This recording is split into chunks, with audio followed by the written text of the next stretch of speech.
American Psycho by Bret Easton Ellis. Shopping. Christmas, 1988. The colleagues I have to buy presents for include Victor Powell, Paul Owen, David Van Patten, Craig McDermott, Lewis Carruthers, Preston Nichols, Connolly O'Brien, Reed Robeson, Scott Montgomery, Ted Madison, Jeff Duvall, Boris Cunningham, Jamie Conway, Hugh Turnbull, Frederick Dribble, Todd Hamlin, Muldwin Butner, Ricky Hendricks, and George Carpenter. And though I could have sent Jean to make the purchases today, instead I asked her to sign, stamp, and mail 300 Christmas cards with a custom designer print on them, and then I wanted her to find out as much as she could about the Fisher account that Paul Owens is handling.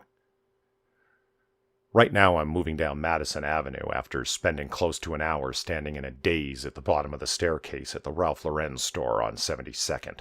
Staring at cashmere sweater vests, confused, hungry. And when I finally took hold of my bearings after failing to get the address of the blonde hardbody who worked behind the counter, and it was coming on to me, I left the store yelling, "Come all ye faithful!"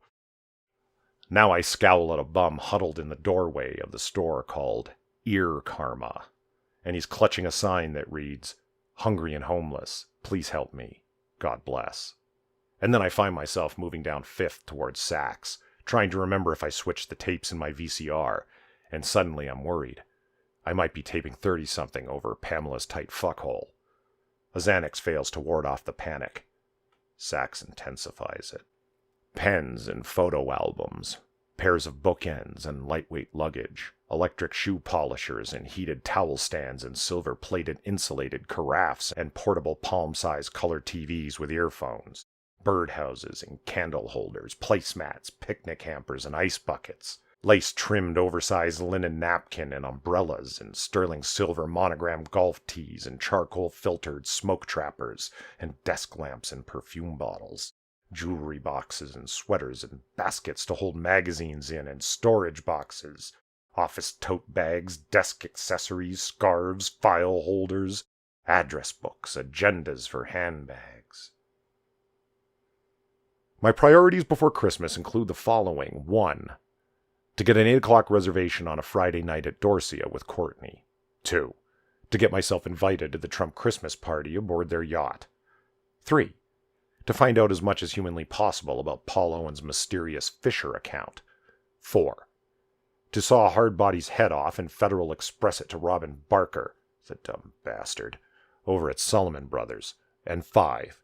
To apologize to Evelyn without making it look like an apology. The Patty Winters show this morning was about a woman who married homosexuals.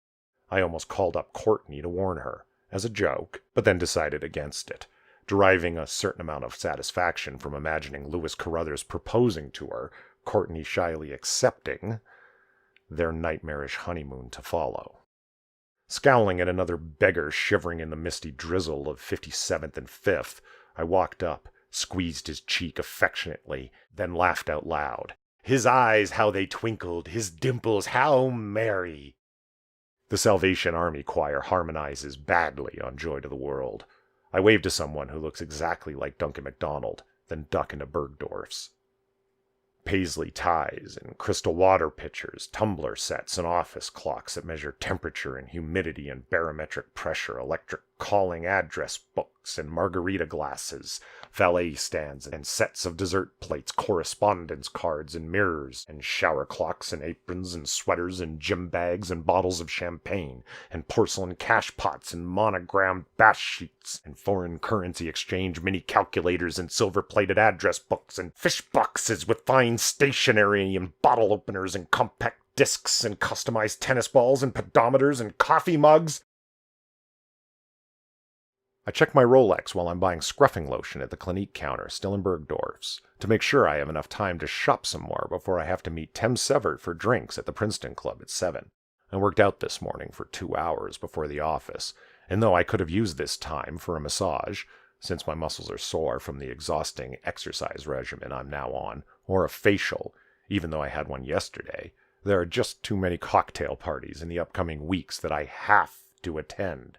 And my presence at them will put a crimp in my shopping schedule, so it's best if I get the shopping out of the way now.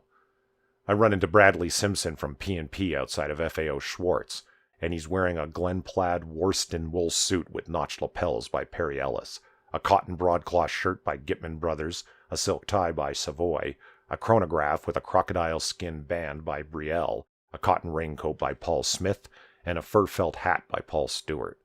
After he says, "Hey, Davis," I inexplicably start listing all the names of the 8 reindeer alphabetically, and when I've finished, he smiles and says, "Hey, listen, there's a Christmas party on the 20th? See you there?"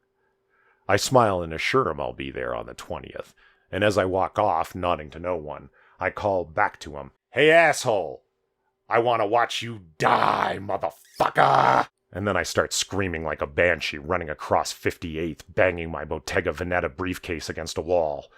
Another choir on Lexington sings "Hark the Herald Angels," and I tap dance, moaning in front of them before I move like a zombie towards Bloomingdale's, where I rush over to the first tie rack I see and murmur to the young faggot working behind the counter, "Too fabulous," while fondling a silk ascot. He flirts and asks if I'm a model. "I'll see you in hell," I tell him and move on. Vases and felt fedoras with feather headbands and alligator toiletry cases and gilt silver bottles and brushes and shoehorns that cost $200 and candlesticks and pillow covers and gloves and slippers and powder puffs, hand-knitted cotton snowflake sweaters and leather skates and Porsche-designed ski goggles and antique apothecary bottles, diamond earrings and silk ties and boots and perfume bottles and diamond earrings, boots and vodka glasses and card cases, cameras and mahogany servers and scarves and aftershave and photo albums and salt and pepper shakers and ceramic toaster cookie jars and $200 shoehorns and backpacks, aluminum lunch pails, pillow covers. Some kind of existential chasm opens up before me while I'm browsing in Bloomingdale's and causes me to first locate a phone and check my messages, then, near tears, after taking in 3 Halcyon, since my body has become mutated and adapted to the drug, it no longer causes sleep. It just seems to ward off total madness. I head towards the Clinique counter with my Platinum American Express card, and I buy 6 tubes of shaving cream while flirting nervously with the girls who work there. I decide this emptiness has, at least in part, some connection with the way I treated Evelyn at Barcadia the other night, though there is always the possibility it could just as easily have been something to do with the tracking device on my VCR. And while I make a mental note to put in an appearance at Evelyn's Christmas party, I'm even tempted to ask one of the Clinique girls to escort me, I also remind myself to look through my VCR handbook and deal with the tracking device problem. I see a 10-year-old girl standing by her mother who's buying a scarf, some jewelry, and I'm thinking, not bad. I'm wearing a cashmere topcoat, a double-breasted plaid wool and alpaca sport coat, pleated wool trousers, a patterned silk tie, all by Valentino Couture, and leather lace-ups by Alan Edmonds.